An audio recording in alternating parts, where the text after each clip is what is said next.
most often discuss relationships. Kyle is very, very smart. He is a sensitive man who can also kick your ass on the basketball court. He can speak in nonviolent language and read earnest poetry out loud without sounding like a new age douchebag. And he can do this in a sweaty t-shirt, its sleeves ripped off, quite possibly by his own teeth. Kyle also happens to be a licensed therapist, and I often joke that he should bill me for these lunches, because I hit him up for advice.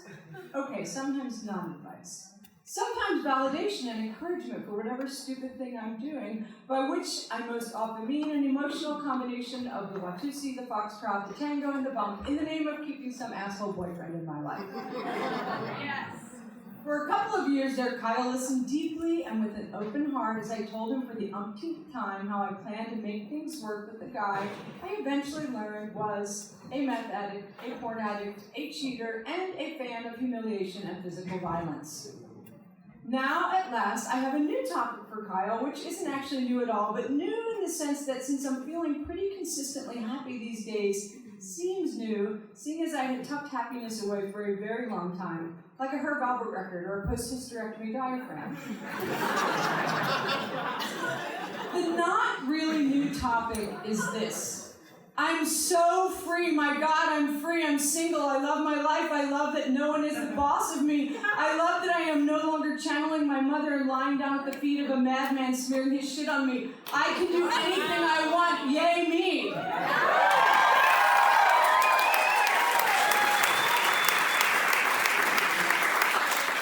I tell Kyle I will not ever be in another relationship, never again. Kyle can tell that maybe I'm protesting a little too much. He can tell this not because he has a degree in counseling. He can tell because he's known me a very long time, and also because I'm a fucking human. Steeped in this stupid culture shoved down our throats forever, all that stuff about how we must have another human, a soulmate, or whatever to make us complete. As an aside, I would like to say if my actual therapist, Leslie, were here, she might stand up, politely clear her throat, and remind me, now, Spike, remember, humans really are programmed for attachment. It's okay to want a partner. Whatever, Leslie. No, seriously, Leslie, have you time traveled back and met my parents? Have you seen the imprinting I endured, imprinting I will never fully shake, imprinting that always and forever involves dropping everything for him, him, him? Are you really sure you want to be telling me attachment is okay for someone like me? Really? Great. Maybe it's time for me to quit not drinking. Maybe you want to give me a big bottle of vodka while you're at it. Kyle patiently drills down. We swap personal histories. Despite an awful lot of sex across a broad spectrum of interesting locations, although the 80s, if I calculate the amount of time I have actually been in relationships as an adult, the math clearly indicates I have spent the vast, and I do mean vast majority of my life alone. It doesn't always seem like that to me and to the readers I share so many nightmarish relationship stories with, but that's because when I do step into it, well, I step into it. I can cram 4 decades of hell into 15 months. I have always been an overachiever.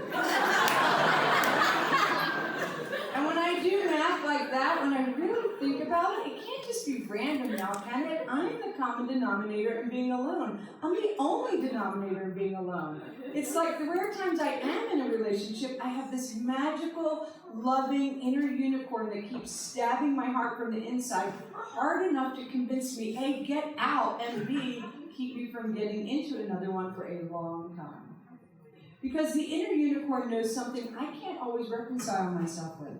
To put it in the words of my friend Jill, who is beautifully blunt, don't take this wrong, honey, but I like you better when you're single. I like you better that way, too. And yet, some nights I think something along the lines of my kingdom for a hand job, and I'm talking about receiving, not giving.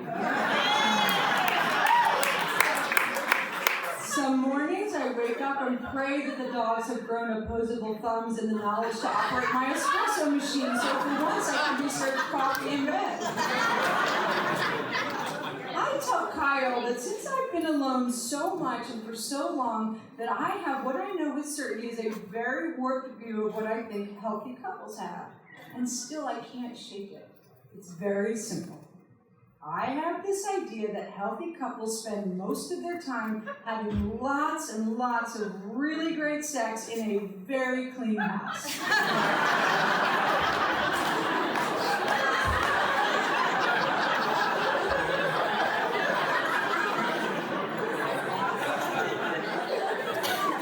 Seriously, my brain thinks that. That is my fantasy scenario of how steady loving romance is working. Or it was. These days, thanks to the abuse I suffered last time around, when I kept plucking the unicorn from my ticker and sending it out to the back 40, when it took that fucker 8,000 pokes with the horn to fully perforate my heart until I damn near bled to death, and only then finally escaped, well, these days, I have a new fantasy. The fantasy involves me one day having done enough therapy to finally find a way to let a man into my life. And when I do, and when he arrives, we will conduct a relationship style that a gay friend of mine refers to as the Bert and Ernie.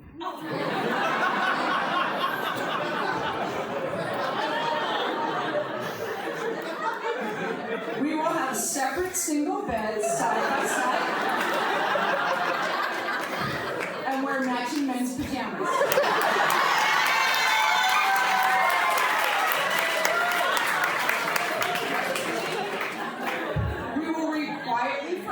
Each day, surrounded by our dogs who will not fight with each other. We will chuckle from time to time, and when one of us chuckles loud enough, the other will turn and smile and say, "Go ahead, read it to me."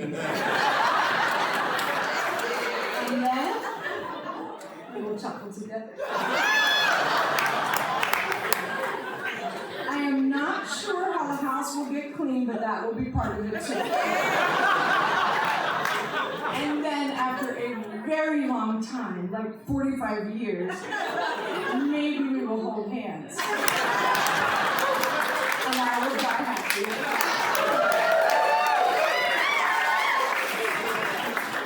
In the meantime, while I pursue another 10 or 20 or 40 years of therapy, whatever it takes to allow me to enter into a healthy-ish relationship, I tell Kyle I love being alone. And that the thing that makes me happiest in my life as I currently know it, if we exclude eating pizza with my son Henry in Brooklyn, and we must do this for me to make my point, it is walking in London. Alone, I say, for days on end. I do this every year. I hop on a plane, I fly to Heathrow, I stay in a boutique hotel in Kensington. By boutique, I mean the room is roughly the size of my Boston Terrier's asshole.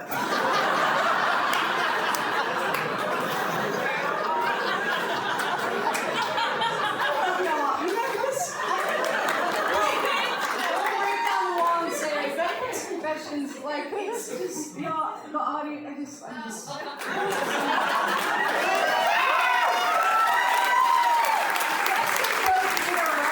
alone and I'm having some kind of group thing with you guys. Anyway, back to my Boston Terrier's asshole. I can, from my tiny bed, not only see my tiny teapot and my tiny desk and my tiny suitcase and my tiny travel-sized toiletries, I can touch each and every one of these things without stretching. So close is the tiny lid of my tiny bed, I can very nearly pee in it without getting wet. And when I do get up, I walk. I walk and walk and walk 10 miles a day, 12, 14. My complete lack of sense of direction means I can actually log at least 5 of these miles as I circle a 4-block radius looking for my hotel, which for some reason my GPS can never pinpoint. There are so many reasons I love walking in London. I can have the foreign country feeling, the fumbling with weird money, the sound of odd accents in my ears, whilst at the very same time being able to read all the signs and navigate the tube, which, let's be honest, is designed to be navigable by a drunk toddler. But what I love most about these annual journeys, easy, control, control, control, control, motherfucking control. In the room and out of it. In the room, I can see everything. Everything. And if I can keep my eye on it, it can't move or fuck me over.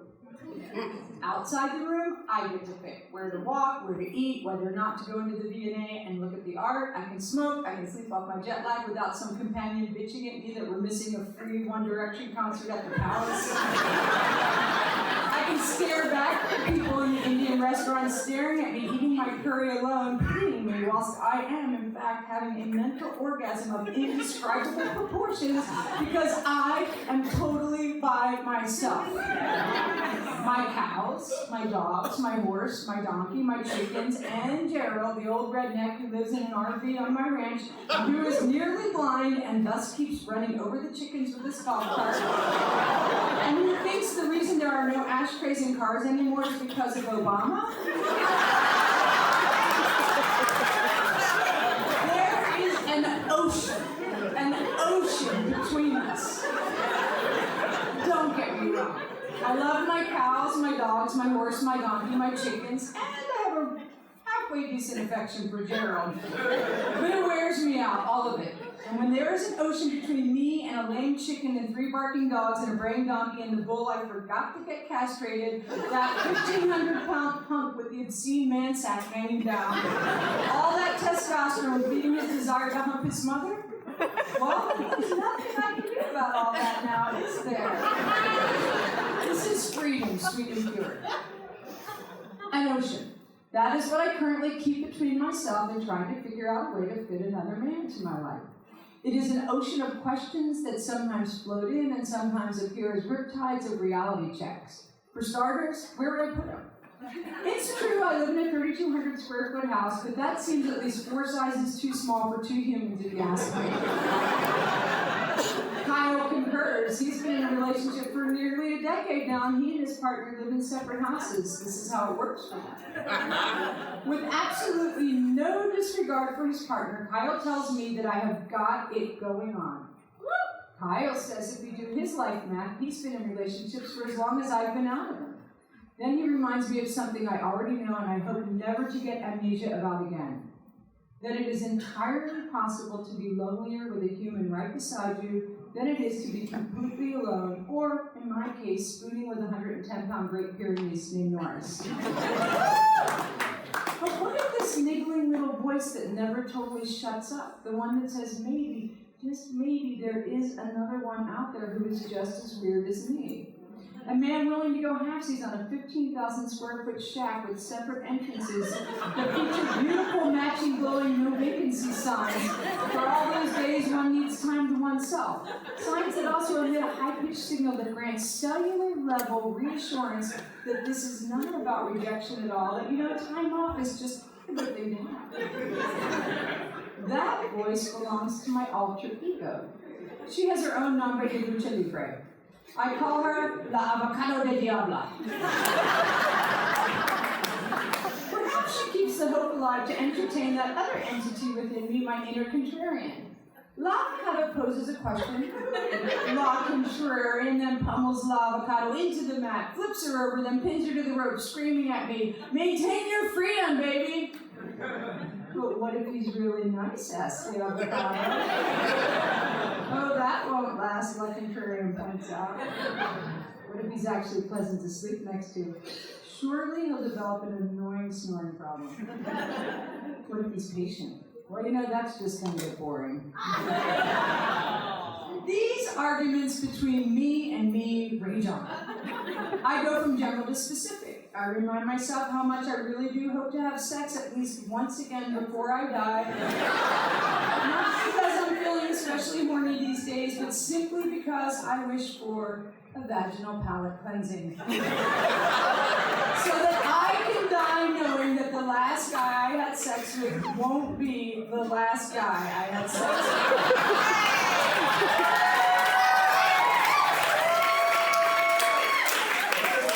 And then I argue against this too.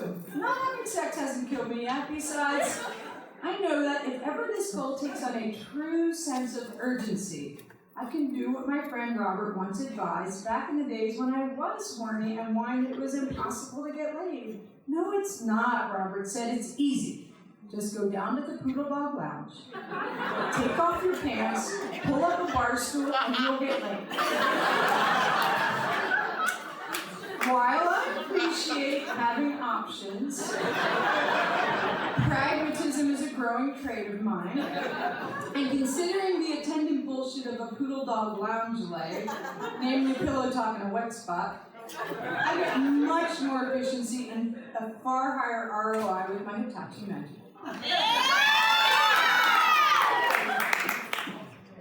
Sometimes for fun, I listen to the avocado. I imagine trying to make space for a man, then I imagine this man walking into my bathroom.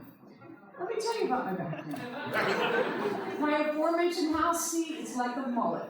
Business on the big side, which is all clean and neat and gets rented out to guests so I can pay the mortgage. But my side, party. And by party I mean that the one man who can get it chubby at my personal housekeeping skills on my side of the place is Charlie Brown's buddy, Pigpen.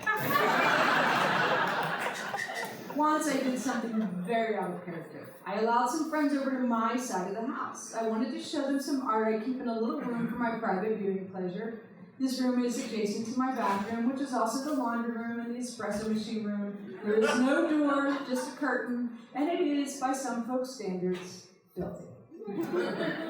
One friend said, without being asked to share her opinion, "Whoa! This is the bathroom of a clearly depressed person." Wrong, bitch.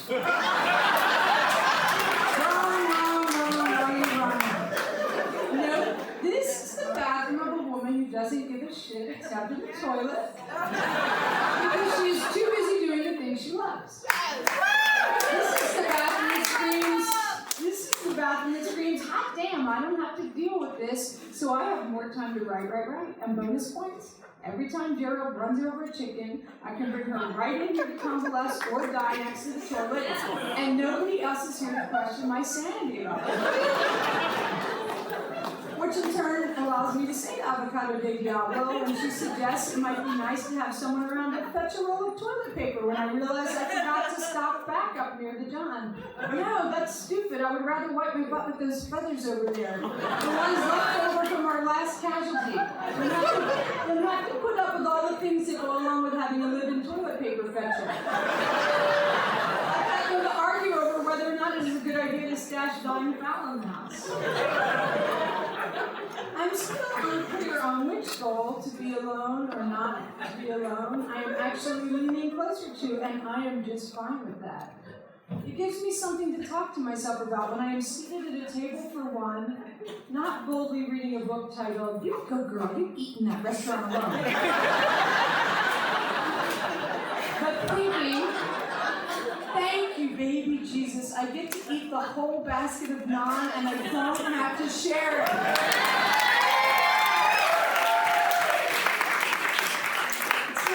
Selfish. Oh wait, yes I am. But this is a selfishness well earned after a lifetime of putting everybody else first. You know all those memes about how women over 50 don't give a fuck anymore? You know why they never grow old the way the women who like, love, smiley face emoji them do?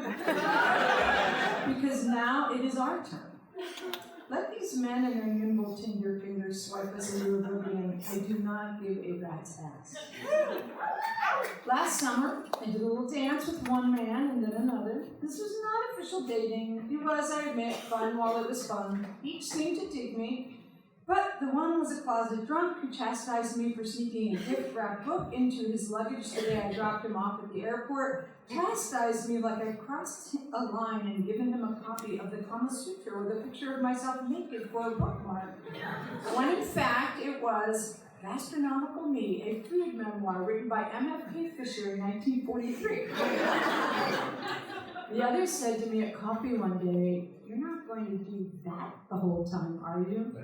He was referring to my knitting. Actually, yes I am.